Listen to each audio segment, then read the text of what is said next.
आपने यह अवश्य देखा होगा कि माता लक्ष्मी श्री हरि के चरणों के समक्ष बैठकर उनके पैर दबाती रहती हैं। माता लक्ष्मी भगवान श्री हरि के चरण को क्यों हमेशा दबाती हैं और उनके चरणों की ओर वह क्यों बैठती है? क्या है इसके पीछे का कारण? तो इसके पीछे भी एक पौराणिक कथा है जिसका वर्णन आज हम इस वीडियो में करने जा रहे हैं।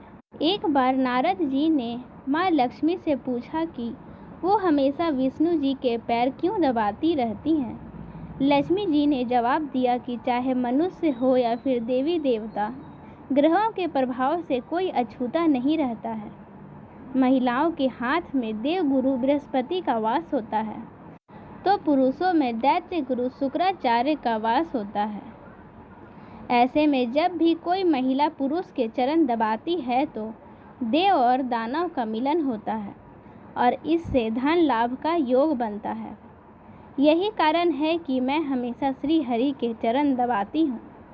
पुराणों के अनुसार लक्ष्मी जी को भगवान विष्णु ने अपने पुरुषार्थ के बल पर ही अपने वश में रखा था, जो हमेशा सभी के कल्याण का भाव रखते हैं। जो लक्ष्मी जी विष्णु जी के पास है वो धन और संपत्ति है। श्री हरि इनका उचित उपयोग जानते हैं। यही कारण है कि महालक्ष्मी श्री हरि विष्णु के पैरों में उनकी दासी बनकर रहती है। इसके अलावा भी इससे जुड़ी एक पौराणिक कथा है। एक अन्य पौराणिक कथा के अनुसार लक्ष्मी जी की बहन अलक्ष्मी उनसे ईर्ष्या करती थी। ऐसा इसलिए क्योंकि अलक्ष्मी बिल्कुल भी आकर्षक नहीं थी। उनकी आंखें भड़कीली, बाल फैले हुए और बड़े बड़े दांत थे। देवी लक्ष्मी जब भी अपने पति यानी श्री हरि के पास होती थी तब अलक्ष्मी हमेशा वहां पहुंच जाया करती थी।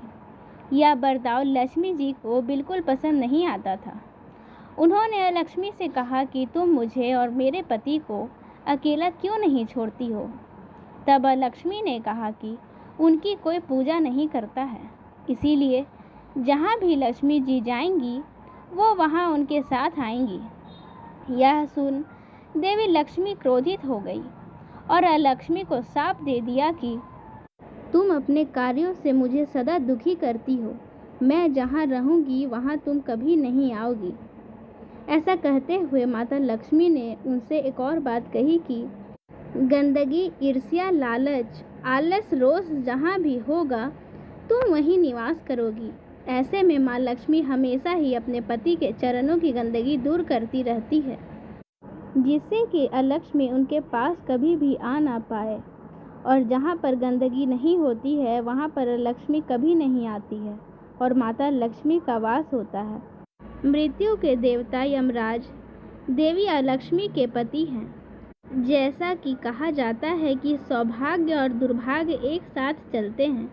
ऐसे में दुर्भाग्य कई बार आपके जीवन में प्रवेश करने के मौके तलाशता रहता है। अलक्ष्मी भी इसी तरह घर के बाहर बैठकर लक्ष्मी के जाने का इंतजार करती है। जहाँ पर गंदगी मौजूद होती है या लालच और ईर्ष्या होती है वहाँ पर कलह और कलेश का वातावरण बन जाता है। इससे यह संकेत मिलता है कि घर में लक्ष्मी का प्रवेश हो चुका है। ऐसे में लोगों को माँ लक्ष्मी की पूजा निरंतर करते रहना चाहिए, जिससे लक्ष्मी घर में प्रवेश ना कर पाए।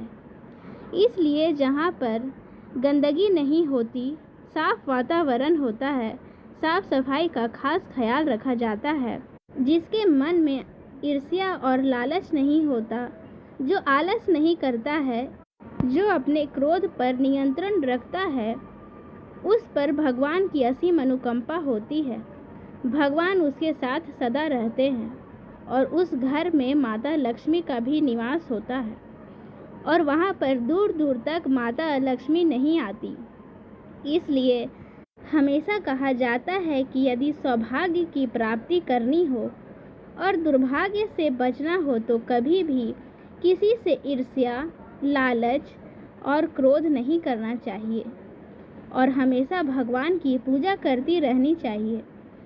खासकर माता लक्ष्मी के साथ गणपति बप्पा की पूजा करनी चाहिए और यह बात का खास ख्याल रखना चाहिए कि माता लक्ष्मी की पूजा कभी भी अकेले नहीं करना चाहिए। इसका अर्थ यह है कि माता लक्ष्मी के साथ गणपति बप्पा या माता लक्ष्मी के साथ भगवान विष्णु की पूजा करनी चाहिए। धन प्राप्ति, सुख शांति के लिए भगवान लक्ष्मी के साथ गणेश भगवान की पूजा करनी चाहिए और अच्छे वैवाहिक जीवन के लिए माता लक्ष्मी के साथ भगवान विष्णु की पूजा करनी चाहिए और भगवान विष्णु से अर्थात श्री हरि से अपने जीवन में सुख शांति और सौभाग्य के वरदान की प्राप्ति की कामना करनी चाहिए। इस प्रकार हमें यह पता चलता है कि माता लक्ष्मी क्यों भगवान श्री हरि के चरणों की ओर बैठी रहती है और सदा भगवान श्री हरि के पैरों को दबाती रहती है।